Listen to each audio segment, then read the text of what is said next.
Hey, what's going on, y'all? Welcome into a special edition of Snaps. I mean, if you're watching on YouTube, you already know. If you're listening on pod, though, sitting here in the middle of the screen between myself and Aaron Murray is the man himself, Dan Lanning, head coach of the Oregon Ducks, a man who has found himself constantly in the headlines here as of late for all good reasons, man, making waves. Coach Lanning, we've talked about you a ton on this show. Thank you so much for joining us today, man. Yeah, thanks for having me. Excited to be on. Okay, so ABC, always be Crootin, right?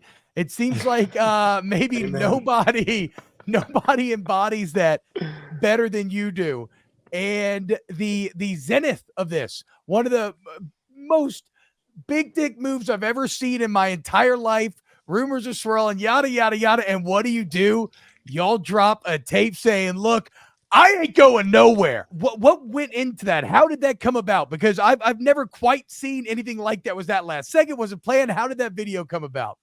Yeah, honestly, we're in a battle for a defensive tackle. And the mom is on the phone and, she's saying to me, slightly before, like, hey, I just had the same conversation with another coach who told me he's not leaving. And now I see your name with this other job. I'm like, I promise you I'm not going anywhere. And I'm like, what would give you some reassurance? She goes, well, you haven't made a statement. You haven't done anything. I said, look, here, I'll send you this video. We're going to release this tomorrow morning so we can get your son signed up. So that always be Crootin. That's the that's the habit of that. You get a lot of, messages from your players on your team too about what's going on. And yeah, you sit in the living room and tell them what your plans are. But sometimes I guess you have to make a statement. So hopefully that's the last one I ever have to make. Yeah. So we always talk about always be recruiting, coach, but I want to propose this. I take your phone away. You only got a phone. You can't talk to your players, coaches, recruits for a month. You go off the grid. What is Coach Dan Lanning doing off the grid for a month?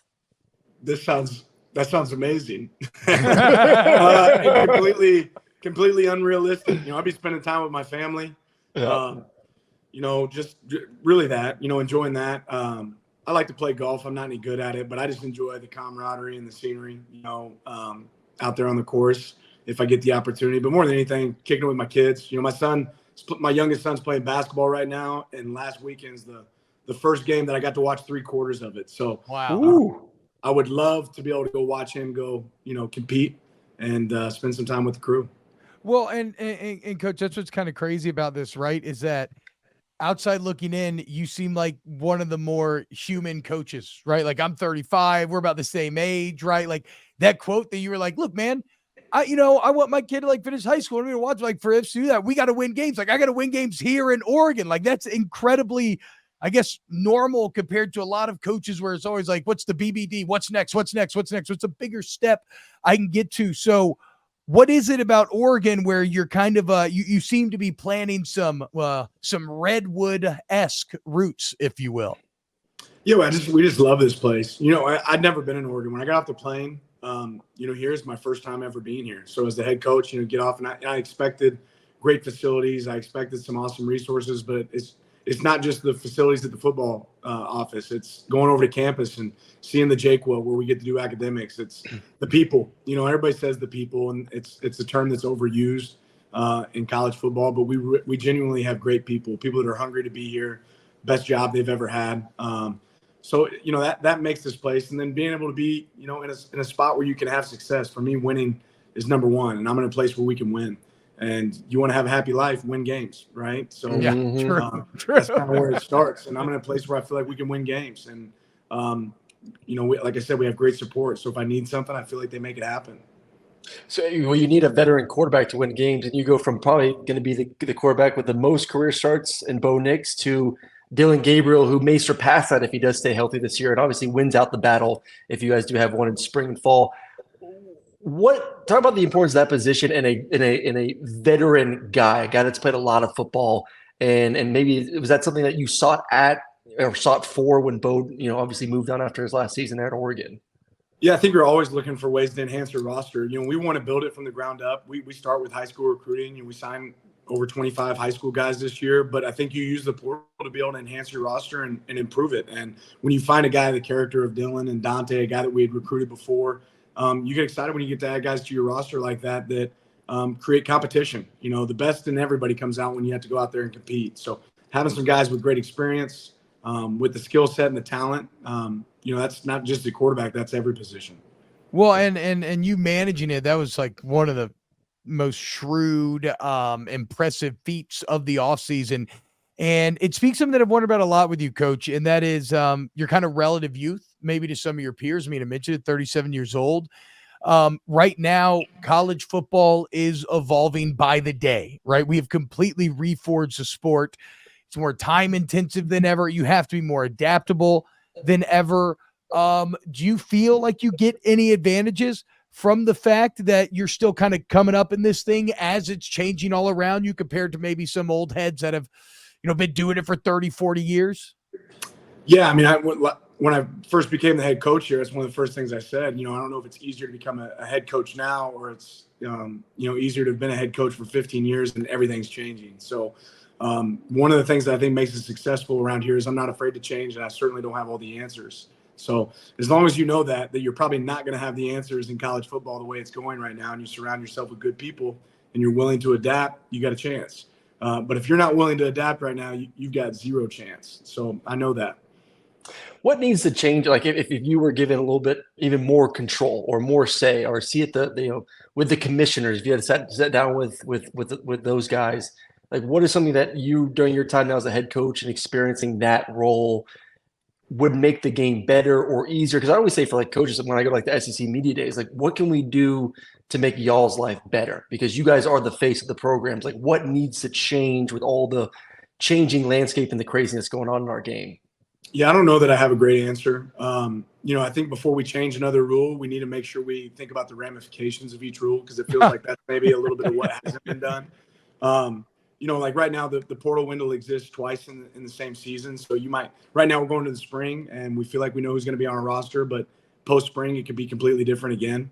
So having two windows is a little bit different. You don't have free agency twice in the same year in the NFL, but we have it right now in college football. But I don't have all the answers, and I'm too busy doing my job to worry about what those look like. I just think some conversations between coaches and the people who do make those rules would certainly make sense.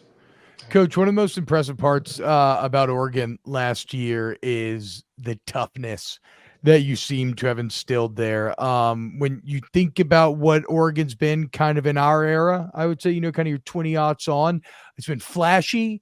It's been a lot of finesse, a lot of speed, but when it came down to, the big dogs in the trenches, they couldn't always hang.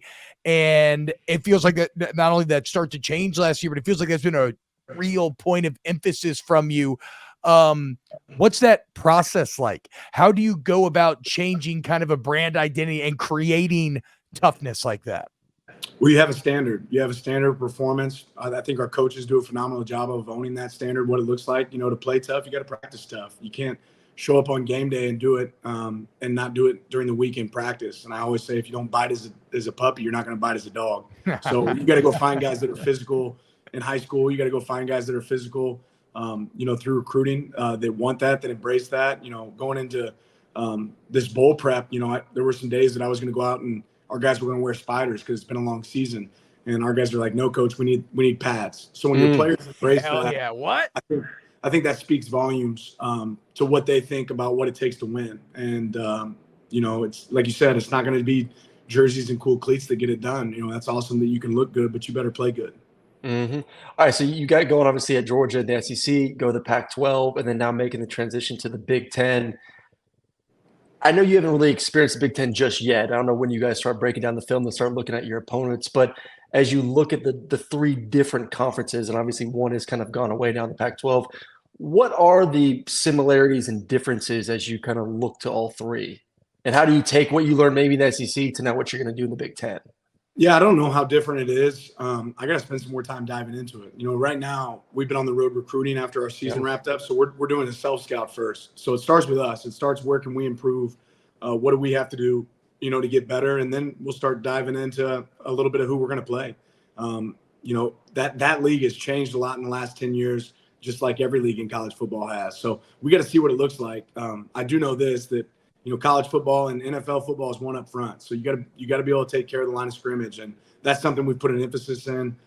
in recruiting, in development. But once we peel back the layers and see where we could grow, from this past season, I think that'll give us a better indication what it looks like moving forward. The pregame speech from Colorado still gives me a bit of goosebumps and kind of, I think, embodies a lot of that toughness. It made me think, I was like, okay, damn, dude, okay, so this dude knows how to pitch, right? Rooted in substance, not flash, rooted in substance. Today, we talk with our pads. You talk with your helmet, right? Every moment. The Cinderella story is over, man. Right? They're fighting for clicks. We're fighting for wins. There's a difference, right? There's a difference. I was boys with Ogeron when he was head coach at LSU, right? He used to bring recruits up in the office and he'd show them and say, that's where you're going to practice. That's where you're going to go to school. And that's where you're going to become a fucking legend. What is like, and you're landing guys. I know you can't talk about individual recruits. What's your kind of pitch when you get guys on campus? How are you having so much success with all these 5 stars, transfer portals, high school kids, whatever it is? I just think you have to be you. I've been around great coaches, whether that's Coach Smart, Coach Saban, Coach Norvell, and I think the one thing I learned from every one of them is you have to be you. And luckily that works right now. Like we've got a great staff, we've got great support, and I think players see that. They see, early in your career, you're talking about what you think it should look like. Now we're able to point back and say, the best indicator of the future is really the past, what we've already done, how we've built and grown. So when we can point to an example of a wideout that's had success in our system, I think it's really easy for them to envision themselves doing that same thing. When we can point to our previous success, I think it's really easy to point forward for what it could look like for them. But you have to be you. And I'm certainly not the same as everybody else out there. And that's something I enjoy. I enjoy embracing that. You brought up 2 coaches that obviously I hear a lot of day in, day out, that's Saban and Kirby, and you've been with both in defensive roles. What makes them similar? What makes them different? Like your interactions with them and seeing kind of their coaching styles, just for like I said, the average fan who thinks that Kirby could be the next Nick and win all those championships. What makes them? What does make them similar in that aspect? Well, I think it starts with, they're both unbelievably intelligent. They're very smart. They're guys that can see big picture and break it into small concepts that need to be fixed or addressed, whether it's on the game field or away from the field, something that has to happen within the organization to improve. I think they both do a really good job of, self-awareness and evaluating what's going on throughout the season. Like we call it quality control. Like, how can we do it better? I think I learned that from both of those guys, their ability to adapt. And then the matter of, consistency and being resilient and relentless, the kind of work that it takes to be successful, both those guys really exemplified that. And so, I mean, speaking of the amount of work, I mean, what is like an average work day this time of the year, right? Off season, when some would maybe think, well, I don't know if you listen to this, but whatever. Some might think it's relatively chill, right? Like, what's like an average work day look like if you're a part of the Oregon staff? Yeah, not crazy. I mean, we started off with team run this morning. Our guys were on the field at 7, so obviously you get up here earlier than that as a coach. We're out there trying to be around our guys for workouts. And then we just started, like I said, our self scouts. We're kind of doing that through the morning. We'll hop into some recruiting and some development in the afternoon. And, hopefully today's a day that I'm going to try to make sure we get the staff out of here in time to go eat with their families for dinner. Nice. A lot of days like that. So, but yeah, we're coming up on the next signing day. There's not a lot of change for us there. But you'll kind of grind and get around your players here for a few days and then spend a little bit of time. Like we got Saturday and Sunday off this weekend, which is awesome. Hell yeah, dude. It doesn't happen very often. So somebody's going to be watching the Super Bowl, spending some time with our crew. But that's the focus moving forward. What is the self-scouting revealed? My bad, Aaron. I want to hear what Coach is learning in the lab. Yeah, it's early start. So, we start with base. Like defensively, you'll start with base coverages and you'll start going through, okay, were we coaching this the right way? What techniques do we need to improve on? How are we handling guys off in the C area as far as being on the C area? Just a lot of different rules that you'll go back and say, how do you want our base camp rules to be? How efficient a call is. A lot of times you'll go through a call throughout the season, you feel like you ran it, 35 times and you realize we ran it twice, right? Because we got a check or we checked out of it. So, figuring out how much you want to actually practice something or not practice something. What do we need to carry as far as college football moving forward? Is this something that's going to continue to show up more and more? I think it lets you know how to practice, what to practice. But yeah, it's early for us. So we still got a lot of time to figure out what that looks like. Kalen DeBoer taking over Alabama. You played him multiple times, obviously during your time against Washington. You know how tough it is, and you probably obviously understand what the difficulty of replacing Saban is going to be like. Your experience or being around him, what should Alabama fans what should they expect from you kind of scouting him and going against him on the field?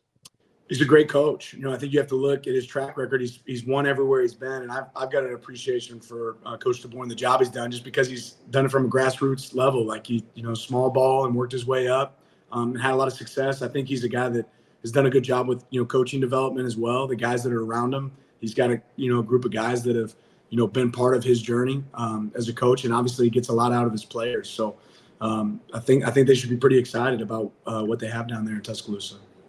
Coach, I know you probably got to answer questions about your tattoo all the time, but there's a specific part of your tattoo that really resonated with me. Outback It's kind of, yes, because I told my high school sweetheart, who is now my wife, mother of 3, that I loved her in front of a Chili's.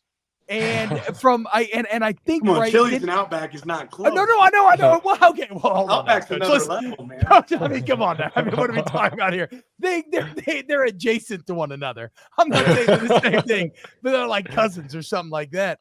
But no, man. Is that story right though? Is that how you and your wife fell in love? Was it working together at Outback? That's where y'all met? Yeah, I was a server and she was a to-go girl. The starting quarterback for the college team that I was playing on. He started working there, and he's like, "Hey, this is a great." We didn't have an IL back then. Not that you'd ever have it at Winter College, but you had to find somewhere to make a little bit of coin in the off season. So I started there, and that's where I met my wife. I served her. I was her server for her 18th birthday, because you actually get to do you get 50% off, at least then, if you're an Outback employee. So that's where she went and had dinner, and I think I picked up the tab, trying to get food. And yeah, so that's where it all started, right there. Why? And Wallaby darn. Why the rib cages? I got a big old tat on my rib cage, and as soon as they started, it was like, oh my God, why the hell did I choose this part of my body to do it? So like, I know the pain. You know the pain. Oh, it sucked. It sucked. Yeah, and I wasn't very smart. They asked me if I wanted like the numbing cream and stuff before, and I was like, no, man, I don't need that. And hell yeah. I started kind of at the bottom. I thought I was going to walk out of there with like a set of, boobs on my side. They started kind of at the bottom of the picture and worked their way up, and it wasn't bad with the line, but when they went back with the shading, I was like, yes, a mistake. This was a mistake. But yeah, I just had to sit through it and go, knock it out. So, I mean, but look, in all seriousness, when you're working there at Outback and you said you're waiting tables, you're serving. Yeah. I mean, that's a grind, right? Like that is a brutal job. You got to be on. Like, do you feel like that instilled some of the values in you that you carry forward into this day? I always tell everyone that at some point in their life, they need to work in the service industry. Everybody needs to be stiffed. Everybody needs to have a bad customer. Everybody needs that tip that lifts their spirits, when you're not having a great day. Yeah, I thought it was fun. I really enjoyed it. And, it was definitely good for me and my development and getting to connect with people and upsell. I learned how to recruit a little bit there, trying to get, try to throw a side of shrimp, buy a steak or whatever that looks like. So learned a little bit of a lot of the traits I still use today. DraftKings, the leader in fantasy sports, just dropped a brand new fantasy app, Pick Six. Pick Six is the newest way for you to get in on the fantasy football action with DraftKings. Just pick between 2 and 6 NFL players and choose if they're going to have more or less of a stat. Track your lineup and compete against others for a huge shot at cash prizes.